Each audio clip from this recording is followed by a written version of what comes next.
No, it's further back than that. It was like 1760 to about 1780 or so. So it gives you an idea that whole 20-year period. It gives you an idea of the revolution. And look what's happening. An oppressive centralized government that was removed from the people, that fought a war, that lost, and then the banking systems and structures, and it was oppressing the colonies because they were angry that we're printing our own money. So a lot of things like that. But there's ways out of that structure and that system.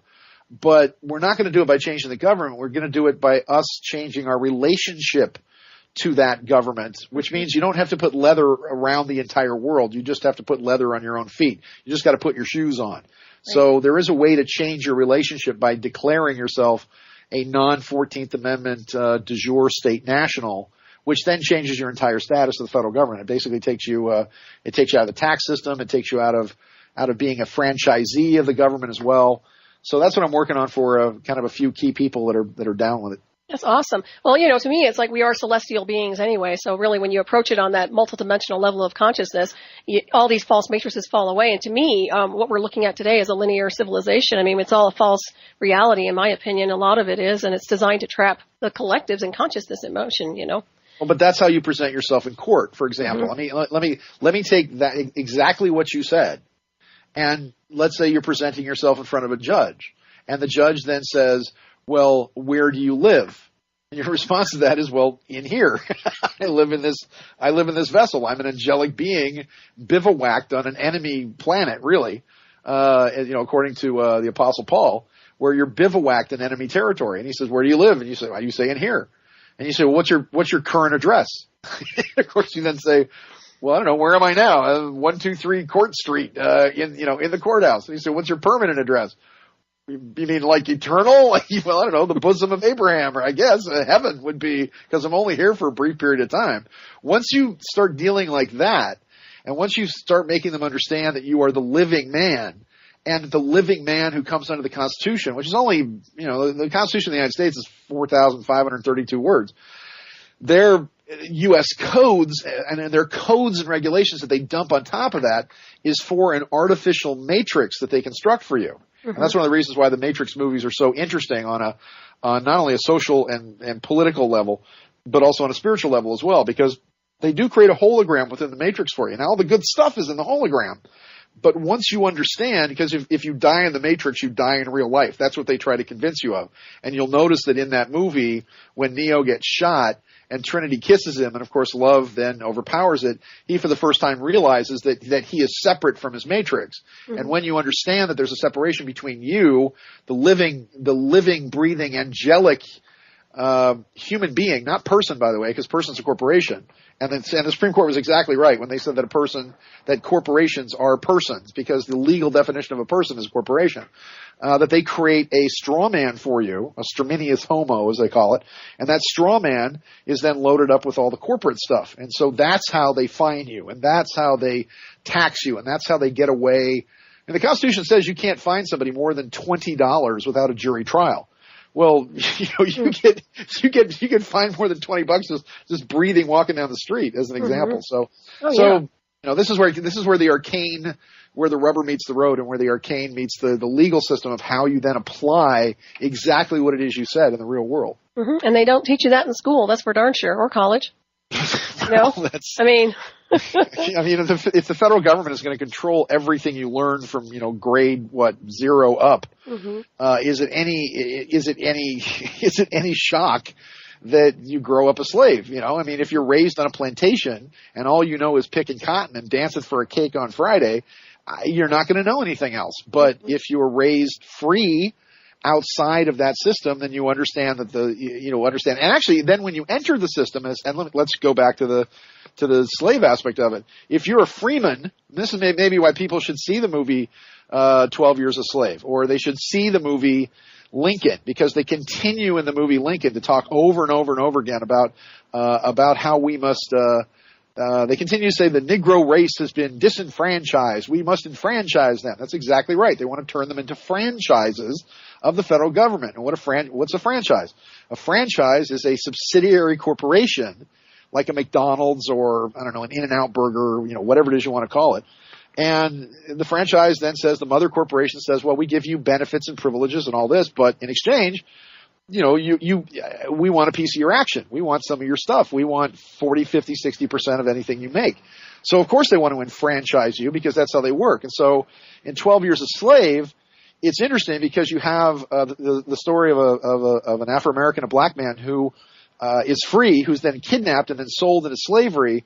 And you can see the difference because as a free man, he could come onto a plantation with his paperwork. He could work. He could get a day's wage. He could do whatever he wanted to do. But then he had to be protected by whoever what the master of the plantation was. He couldn't be punished. He couldn't have the there wasn't the same oppressive abuse that slavery entitled. So so there you go. So that's all. And the left-hand side of the brain that controls the masculine, dominant, aggressive side of the brain is only good for measuring things. That's all it does. It's linear thought. It goes from front to back, if you will. And it's sort of the male side of the brain in general. And actually, University of Philadelphia just said this, that men and women are wired differently. And they've now scientifically proven it, like they needed to scientifically prove it, that men are wired from front to back. Which is why I say that men always remember the punchlines to jokes and women can't, because men are set up, story, punchline. That's the way we think. We see, there's the gazelle. Now we got to figure out a way to catch it, and now we kill it. Whereas women are cross-wired because they're accessing, I guess instead of from front to back, they're accessing from side to side. So they're actually accessing the emotional part of the brain. Because the left-hand side of the brain thinks in terms of height, width, breadth, and a linear measurement of time. The right-hand side of the brain, that we kind of laughingly call the passive, feminine, submissive side of the brain, thinks in terms of the subconscious, thinks in terms of symbols, archetypes, fluidic movement, music, motion, dance, brilliant colors. But, so it's the crazy lady in the purple moo-moo running through the field of flowers going la, la, la, la, la. But also in the back section of the brain, the part of the brain that's actually activated by DMT, by THC, by psilocybins, by all this other stuff, it thinks in quantum time. And if you understand quantum time means that all time and space is really all happening at once. And it's just a question of being able to access that quantum time. So the past, the present, and the future is all there, but now you've got to come up with some tools to figure out how to access it.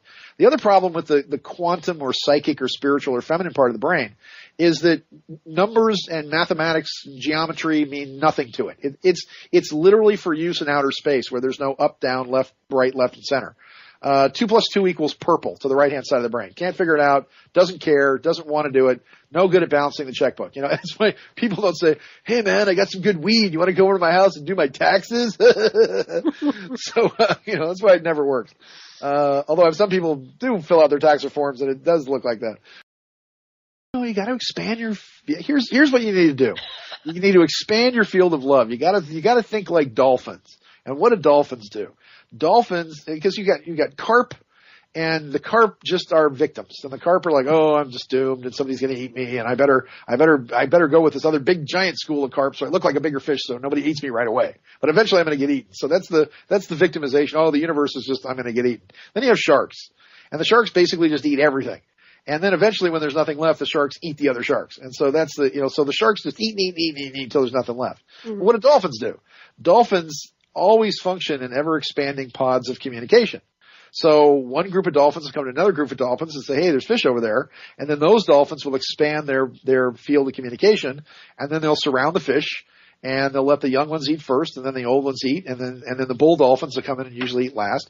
They never eat the small fish because they let the small fish grow into big fish, and then they go their separate ways. So it's all about, you got to expand your family and work in these ever-expanding pods of communication, which is very interesting because I think that's why Steve Jobs called, iPods and, that was all, it's all a dolphinoid, it's all a dolphinoid thinking concept. And, dolphins they have brains that are like 40% larger than ours, and they've actually been using them for 65 million years longer than us. Right. Yeah. So, they're very evolved. If they only had thumbs, we'd be in cages undersea somewhere. I always like to call them the record keepers, That's true. That's very good. Yeah. I had an experience. I mean, I spent the night, when I was 16, I actually spent the night in the pyramid and slept in the sarcophagus and had a direct experience. The third time I was in there, I had a direct experience of a vision of of an Anubis, actually this huge muscled guy with copper skin and this black dog head. Mm-hmm. And you're asked a question, and the question is, are you willing to give up your life for others? And if you say yes, your ka, if you will, is taken out of you, Mm-hmm. and your soul is weighed against the feather, and which is known as the ma'at, and that's why you have to take yourself lightly, because if your soul outweighs the feather, you get in the afterlife, you then get fed to Baba the Soul Eater, and you get pooped back into the world, which is why we live in a world of crap. That's the joke. But no, I had an experience where I was taken and shown these things on the walls, all the angles and everything else. And of course, after that, I began to read about it, learn about it, and understood that the Great Pyramid of Giza in the geometry of it is an amazing cosmic game of snakes and ladders, of those who turn up or right or into open spaces towards God and the creation and the ascension, because that's what the sarcophagus ultimately is. It represents the ascension of mankind, the conquest of death, which is also the whole point of the Jesus story and the Passion Play and all that. But it was also used for initiates who would go through that, and I'm convinced now that probably Jesus went through that when he was like 5 years old. Mm-hmm. That was when the oversoul, the messianic oversoul of the bigger God, was then attached to, or it was then infused into the human form of Jesus, and then you have an experience of a 7,000 year body of prophecy that's very specific about the ascension and the plan for mankind. I mean,